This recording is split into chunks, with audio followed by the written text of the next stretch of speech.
নমস্কার বন্ধুরা, আমি আজকে খুব সহজেই আপনাদের ঘরেই ভুট্টা পুড়িয়ে দেখাবো। আশা করি এই ভুট্টা পোড়ানো দেখার পর আপনাদের ভালো লাগবে। তো দেখতে পাচ্ছেন এখানে আমি 4টে ভুট্টা নিয়েছি। এখন এই ভুট্টা থেকে খোসাগুলো খুব ভালো করে ছাড়িয়ে নেব। তো এই দেখুন বন্ধুরা, সবগুলো ভুট্টা থেকে কিন্তু আমি খোসাগুলো খুব ভালো করে ছাড়িয়ে নিয়েছি। আর একটা ভুট্টা একটু নষ্ট ছিল, সেই জন্য সেটা বাদ দিয়েছি। এখন আমি গ্যাসের ফ্লেমটা অন করে দিয়ে এই ভুট্টাগুলো খুব ভালো করে পুড়িয়ে নেব। তবে বন্ধুরা, ভুট্টাগুলো পোড়ানোর সময় অবশ্যই একটুখানি ঘুরিয়ে ঘুরিয়ে পোড়াবেন, তাহলে সব দিক দিয়েই খুব ভালোভাবে পুড়বে।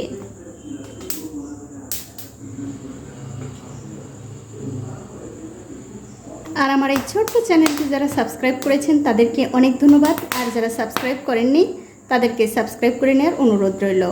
দেখুন এই ভুট্টাটা কিন্তু আমি আস্তে আস্তে কত সুন্দরভাবে চারিদিকটাই খুব ভালো করে পুড়িয়ে নিলাম। এটা কিন্তু হয়ে গেছে, এটা আমি রেখে দিচ্ছি। আর এই একই রকম করে কিন্তু সবগুলো ভুট্টাই পুড়িয়ে নিতে হবে। তো এই দেখুন বন্ধুরা, এক এক করে কিন্তু আমি সবগুলো ভুট্টাই পুড়িয়ে নিয়েছি। এখন আমি এই ভুট্টাগুলো খাওয়ার জন্য রেডি করব। তার জন্য একটুখানি বিট নুন নিয়ে নিলাম, আর নিয়ে নিচ্ছি একটা লেবু। এই ভুট্টাগুলো কিন্তু বন্ধুরা খাবার জন্য এই বিট নুন আর লেবুটা হলেই যথেষ্ট, আর কিচ্ছু লাগবে না। এবারে এই ভুট্টার সঙ্গে নুন আর লেবুটা খুব ভালো করে মাখিয়ে নিতে হবে। আর আমার এই রেসিপিটা যে সকল বন্ধুরা ফেসবুক থেকে দেখছেন তাদের কাছে আমার একটাই অনুরোধ, অবশ্যই আমার এই পেজটিকে ফলো করে দেবেন, তাহলে যখনই আমি নতুন কোনো ভিডিও নিয়ে আসব সবার আগেই কিন্তু আপনিই দেখতে পাবেন। দেখুন এটাতে কিন্তু লেবু আর নুনটা খুব ভালো করে মাখিয়ে নিলাম।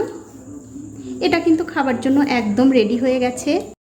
আর এই একই রকম করে কিন্তু সবগুলো ভুট্টার সঙ্গে নুন আর লেবুটা মাখিয়ে নিতে হবে। তো বন্ধুরা, আমার আজকের এই ভুট্টা পোড়ানোর ভিডিওটা আপনাদের কেমন লেগেছে?